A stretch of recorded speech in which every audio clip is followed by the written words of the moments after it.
भारतीय प्लाईवुड की दुनिया में मरीन ग्रेड या IS 710 का नाम सुनते ही लगता है कि बस यही सबसे अच्छा है ना, सबसे टिकाऊ। हाँ, ये बात तो है। मरीन ग्रेड सुनते ही एक भरोसे वाली बात आ जाती है मन में, खासकर उन जगहों के लिए जहां पानी या नमी का ज्यादा काम हो। जी, हमारे पास जो जानकारी है खास तौर पर एक लेख मरीन प्लाईवुड गुणवत्ता और धोखाधड़ी से मिली है।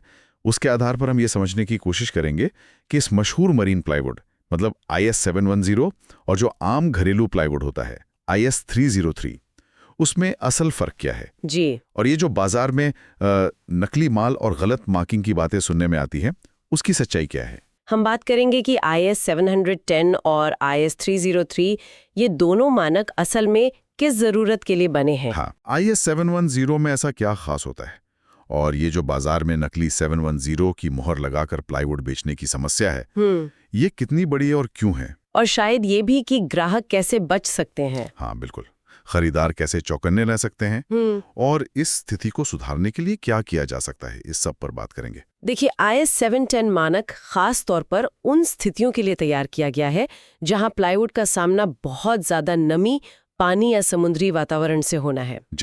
जैसे जहाज बनाना, नाव बनाना, या फिर घर में भी देखें तो बाथरूम, किचन जैसी जगह जहां सीलन बहुत ज्यादा रहती है। अच्छा, इसकी सबसे बड़ी खूबी है एक विशेष प्रक्रिया जिसे प्रेशर इम्प्रेग्नेशन ट्रीटमेंट कहते हैं। प्रेशर इम्प्रेग्नेशन ट्रीटमेंट, ये सुनने में तो काफी तकनीकी सा लगता है।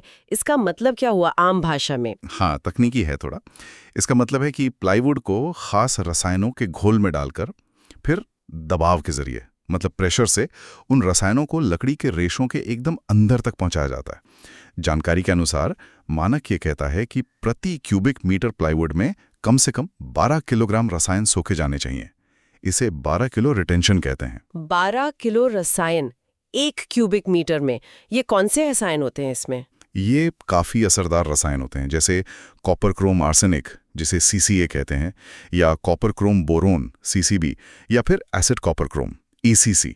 इनका काम होता है प्लाईवुड को पानी से होने वाले नुकसान, दीमक, फंगस और खास तौर पे समुद्री बोरर जैसे कीड़ों से बचाना। समुद्री इस्तेमाल जैसे जहाजों में ये ट्रीटमेंट सुरक्षा के लिहाज से बेहद जरूरी है। ये रसायन समुद्री खतरों से तो बचाते हैं, लेकिन स्वास्थ्य के नजरिए से ये थोड़ी चिंता का विषय हो सकते हैं। उपलब्ध जानकारी साफ तौर पर यही बताती है कि इन रसायनों के लगातार संपर्क में आना, खासकर घर के अंदरूनी माहौल में, सेहत के लिए ठीक नहीं है।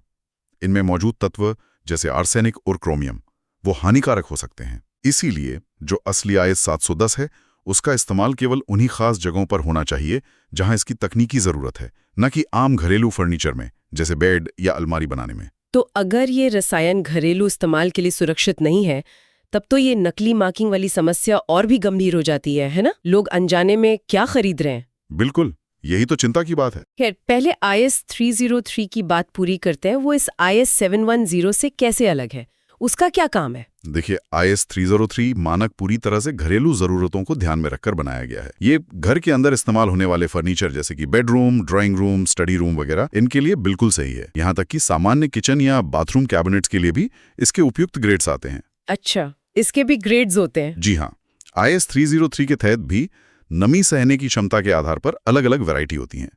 आमतौर पर एक मॉइस्चर रेजिस्टेंट ग्रेड होता है जो सूखी जगहों के लिए ठीक है। फिर आता है बॉइलिंग वाटर रेजिस्टेंट BWR, जो किचन या बाथरूम जैसी थोड़ी नमी वाली जगहों के लिए बेहतर माना जाता है। BWR, ये नाम सुना है मैंने। जी, ये काफी चलता है। कुछ निर्माता boiling water proof BWP grade भी बनाते हैं जो और ज्यादा नमी झेल सकता है।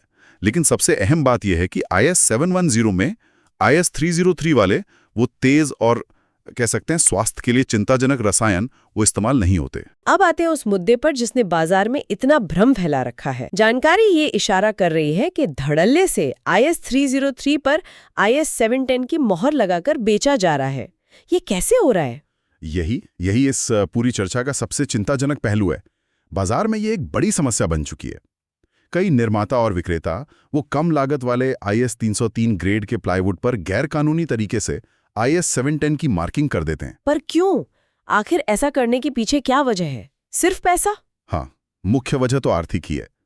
जैसा हमने शुरू में कहा था, मरीन या 710 नाम के साथ एक प्रीमियम क्वालिटी की छवि जुड़ गई है। ग्राहक इसे बेहतर मानकर ज्यादा कीमत देने को तैयार हो जाते हैं। तो नकली मार्किंग करके विक्रेता क्या करते हैं? IS 303 के माल को IS 710 की कीमत पर बेचकर ज्यादा मुनाफा कमा लेते हैं। ये सीधे सीधे ग्राहक के साथ धोखा है। बिल्कुल। वो ज्यादा पैसे देकर भी वो चीज नहीं पा रहा है जिसके लिए उसने भुगतान किया है, बल्कि हो सकता है हानिकारक चीज घर ला रहा हो। ये तो सरासर धोखाधड़ी है और गैर कानूनी भी होनी चाहिए। क्या इस पर कोई नियम कानून लागू नहीं होते? बिल्कुल होते हैं, और ये कई स्तरों पर गैर कानूनी है। पहली बात, भारत में प्लाईवुड के लिए ब्यूरो ऑफ इंडियन स्टैंडर्ड्स यानी BIS के मानक तय हैं। हाँ, BIS मार्क तो होता है जी, और BIS अधिनियम 2016 के तहत उत्पाद पर सही मानक और ग्रेड की मुहर लगाना अनिवार्य है। गलत मार्किंग करना इस अधिनियम का सीधा उल्लंघन है। और ग्राहक के नजरिए से अगर कोई शिकायत करना चाहे तो? ग्राहक के नजरिए से देखें तो ये उपभोक्ता संरक्षण अधिनियम 2019 मतलब कंज्यूमर प्रोटेक्शन एक्ट 2019 के तहत अनुचित व्यापार व्यवहार या अनफेयर ट्रेड प्रैक्टिस माना जाएगा। अच्छा। क्योंकि ग्राहक को उत्पाद के बारे में गलत जानकारी देके बेचा जा रहा है। इसके अलावा विधिक माप विज्ञान अधिनियम 2009 लीगल मेट्रोलॉजी एक्ट भी लागू होता है, जो उत्पाद पर सही जानकारी देने की बात करता है। इतने सारे कानून? जी, और इतना ही नहीं, प्लाईवुड पर गुणवत्ता नियंत्रण आदेश क्वालिटी कंट्रोल ऑर्डर QCO भी लागू है, जिसके तहत बिना वैध BIS लाइसेंस और सही मार्किंग के प्लाईवुड बनाना या बेचना मना है। इतने सारे नियम है, फिर भी ये धड़ल्ले से हो रहा है। इसका मतलब है कि कहीं ना कहीं निगरानी में कमी है क्या, या पकड़े नहीं जाते? कह सकते हैं। जानकारी ये भी बताती है कि प्रवर्तन एजेंसियों के पास शायद संसाधनों की कमी हो, या फिर बाजार इतना विशाल है कि हर जगह नजर रखना एक चुनौती है। इसी वजह से शायद इस तरह की गैरकानूनी गतिविधियों पर उतनी तेजी से लगाम नहीं लग पा रही है जितनी लगनी चाहिए। इस पूरी गड़बड़ी का असर क्या हो रहा है ग्राहकों पर और खुद प्लाईवुड उद्योग पर? ग्राहकों पर तो सीधा असर है। उन्हें भ्रम होता है, वो ठगे जाते हैं।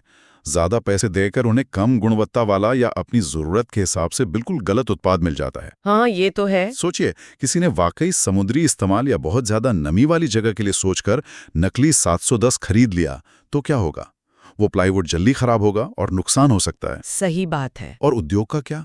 जो लोग सही तरीके से काम करें उनका क्या? उनके लिए भी ये बहुत नुकसानदेह है। जो निर्माता ईमानदारी से सही प्रक्रिया अपनाकर असली IS 710 बनाते हैं, जिसकी लागत जाहिर है ज्यादा होती है, हाँ। उन्हें उन नकली माल बेचने वालों से मुकाबला करना पड़ता है जो कम दाम पर बेच रहे हैं। और जब ग्राहकों को नकली 710 से खराब अनुभव होता है तो उनका भरोसा असली उत्पाद से भी उठने लगता है ना। इससे पूरे भारतीय प्लाईवुड उद्योग की छवि पर असर पड़ता है। ये एक तरह से सभी के लिए नुकसान वाली स्थिति है। अगर कोई इस तरह की धोखाधड़ी करते हुए पकड़ा जाता है तो क्या कोई सजा वगैरह का भी प्रावधान है? कुछ होता भी है? हाँ, प्रावधान तो हैं। जानकारी के अनुसार BIS अधिनियम के तहत बिना वैध लाइसेंस के BIS मार्क का इस्तेमाल करने या गलत ग्रेडिंग करने पर निर्माता और विक्रेता दोनों पर कार्रवाई हो सकती है। दोनों पर? जी हाँ, दोनों पर। इसमें 2 लाख रुपए तक का जुर्माना या 2 साल तक की कैद या फिर दोनों हो सकते हैं। जिम्मेदारी दोनों की बनती है निर्माता की कि वो लाइसेंस के अनुसार ही सही माल बनाए और सही मार्किंग करे, और दुकानदार की कि वो सत्यापित माल ही बेचे, नकली या गलत मार्किंग वाला नहीं। ये जानना जरूरी है। अब सबसे बड़ा सवाल, एक आम खरीदार क्या करे? वो कैसे पहचाने असली और नकली को? कैसे खुद को इस धोखे से बचाए? क्या कुछ ठोस कदम हैं जो ग्राहक उठा सकता है? हाँ, BIS मार्क देखकर ही प्लाईवुड खरीदें। ये भारत में गुणवत्ता का एक तरह से आश्वासन चिन्ह है। ठीक है, BIS मार्क। दूसरा, खरीदते समय विक्रेता से पक्का बिल जरूर लें, और सिर्फ बिल नहीं, उस पर प्लाईवुड का ग्रेड IS 710 या IS 303 और BIS licence number CML no वो स्पष्ट रूप से लिखवाएं। अच्छा, लाइसेंस नंबर भी? जी, ये भविष्य में किसी शिकायत की स्थिति में बहुत काम आता है, सबूत होता है आपके पास। लेकिन BIS मार्क तो नकली भी लगा सकते हैं। यही तीसरा और आजकल सबसे कारगर कदम आता है, BIS केयर ऐप का इस्तेमाल। BIS केयर ऐप ये सरकार की आधिकारिक ऐप है जिसे कोई भी अपने फोन पर डाउनलोड कर सकता है। इस ऐप में एक विकल्प होता है, वेरीफाई लाइसेंस डिटेल्स। ओके, आप प्लाईवुड पर छपे लाइसेंस नंबर CML नो को इस ऐप में डालकर तुरंत जांच सकते हैं कि वो लाइसेंस वैध है या नहीं, किस कंपनी के नाम पर है, किस ग्रेड के लिए IS 710 या IS 303 के लिए है और कब तक मान्य है। और कीमत के बारे में क्या कीमत से कुछ अंदाजा लगाया जा सकता है? हाँ, चौथा सुझाव कीमत से ही जुड़ा है। अगर कोई आपको IS 710 ग्रेड का प्लाईवुड बाजार भाव से बहुत ज्यादा सस्ता दे रहा हो तो शक करना लाजमी है। क्यों? जैसा हमने बात की, असली IS 710 बनाने की प्रक्रिया, खासकर वो प्रेशर ट्रीटमेंट, वो महंगी होती है। उसमें रसायन लगते हैं, समय लगता है, मशीनरी लगती है। तो अगर कोई असामान्य रूप से सस्ता बेच रहा है तो बहुत संभावना है कि वो या तो नकली 710 है, यानी असल में IS 303 है जिसे 710 बताकर बेचा जा रहा है, या फिर उसकी गुणवत्ता में कोई और गड़बड़ है। तो मतलब बहुत सस्ते के चक्कर में नहीं पड़ना चाहिए। बिल्कुल, थोड़ा सावधान रहने की जरूरत है। ये तो हुई ग्राहकों की बात कि वे कैसे सावधान रहें, लेकिन इस समस्या को जड़ से खत्म करने के लिए क्या किया जाना चाहिए? क्या कुछ समाधान है जिनसे ये नकली मार्किंग रुके और बाजार साफ हो? समाधान के लिए तो एक मल्टी प्रॉन्ग्ड अप्रोच, मतलब एक बहुआयामी दृष्टिकोण की जरूरत होगी। जानकारी कुछ मुख्य दिशाओं की ओर संकेत करती है। जैसे कि पहला, नियमों का सख्ती से पालन करवाना। ये सुनिश्चित करना कि 710 मार्किंग का इस्तेमाल केवल वही निर्माता करें जिनके पास IS 710 बनाने का वैध BIS लाइसेंस है। नियमों को लागू करने में कोई ढिलाई नहीं होनी चाहिए। मतलब BIS और जो दूसरी सरकारी एजेंसियां हैं, उनकी भूमिका बढ़ जाती है। बिल्कुल। दूसरा समाधान इसी से जुड़ा है। BIS द्वारा ज्यादा औचक निरीक्षण, मतलब सरप्राइज इंस्पेक्शंस, बाजार से नमूनों का संग्रह है और उनकी टेस्टिंग और सख्त ऑडिट। अगर नकली मार्किंग या गुणवत्ता में कमी पाई जाती है तो तुरंत और कठोर कार्रवाई होनी चाहिए ताकि एक स्पष्ट संदेश जाए इंडस्ट्री में। तीसरा, जो उद्योग संगठन हैं, प्लाईवुड एसोसिएशंस वगैरह और व्यापार मंडलों को भी आगे आना होगा। उन्हें अपने सदस्यों को नैतिक व्यापार प्रथाओं के बारे में शिक्षित करना चाहिए और जो गलत काम कर रहे हैं उनके खिलाफ आवाज उठानी चाहिए। साथ ही ग्राहकों के बीच जागरूकता फैलाने में भी उनकी भूमिका हो सकती है। और ग्राहकों तक सही जानकारी पहुंचाना, वो कितना जरूरी है। वो चौथा महत्वपूर्ण बिंदु है। मीडिया, सोशल मीडिया और अन्य मंचों का उपयोग करके ग्राहकों को IS 710 और IS 303 के बीच के सही अंतर, उनके उचित उपयोग क्या हैं, नकली माल पहचानने के तरीके क्या हैं और ये BIS केयर ऐप जैसे जो उपकरण हैं, इनके बारे में लगातार जानकारी देनी होगी। सही बात है। जितनी ज्यादा जागरूकता बढ़ेगी, धोखाधड़ी की गुंजाइश उतनी ही कम होती जाएगी। मूल लक्ष्य तो पारदर्शिता लाना और गुणवत्ता के प्रति भरोसे को फिर से बहाल करना है। तो अगर हम पूरी बात को समेटें, IS 710 एक खास मकसद के लिए बना है, समुद्री या अत्यधिक नमी वाली जगह जिसमें खास रासायनिक उपचार होता है जो शायद घरेलू इस्तेमाल के लिए उतना स्वास्थ्यप्रद नहीं जी। और IS 303 आम घरेलू उपयोग के लिए सुरक्षित और पर्याप्त है। लेकिन बाजार में IS 303 को नकली 710 बताकर बेचने की एक बड़ी समस्या है, जिसका मुख्य कारण ज्यादा मुनाफा कमाना है। बिल्कुल सही समझा आपने। निष्कर्ष यही है कि दोनों ग्रेड अपनी अपनी जगह उपयोगी और जरूरी हैं। समस्या तब पैदा होती है जब लालच में आकर गलत जानकारी और नकली मार्किंग का सहारा लिया जाता है। ये न सिर्फ ग्राहक को धोखा देता है, बल्कि जो ईमानदार निर्माता है और पूरे उद्योग की प्रतिष्ठा है, उसको भी चोट पहुंचाता है। गुणवत्ता, पारदर्शिता और ग्राहक के अधिकारों का सम्मान, यही आगे बढ़ने का सही रास्ता है। तो संदेश साफ है, खरीदते वक्त जागरूक रहें, सही सवाल पूछें और BIS केयर ऐप जैसे साधनों का इस्तेमाल करें। सही लेबलिंग और गुणवत्ता का आश्वासन पाना ग्राहक का हक है। ये भ्रामक तरीके अंत में किसी के लिए फायदेमंद नहीं होते। बिल्कुल। विश्वास बनाने में समय लगता है, लेकिन टूटने में एक पल भी नहीं लगता। गुणवत्ता और ईमानदारी ही इस विश्वास को बनाए रख सकती है। चलिए, इस बातचीत के अंत में श्रोताओं के लिए एक सवाल छोड़ते हैं जिस पर वे खुद विचार कर सकें। ये हमारी चर्चा और स्रोतों पर ही आधारित है, लेकिन थोड़ा व्यापक सोचने पर मजबूर करेगा। हाँ, जरूर, पूछिए। प्लाईवुड में गुणवत्ता मानकों की ये जो अनदेखी और नकली मार्किंग की समस्या हमने देखी, ये उपभोक्ता वस्तुओं के बाजार में गुणवत्ता नियंत्रण और उसे लागू करने की जो बड़ी चुनौतियां हैं, उनके बारे में क्या दर्शाती है।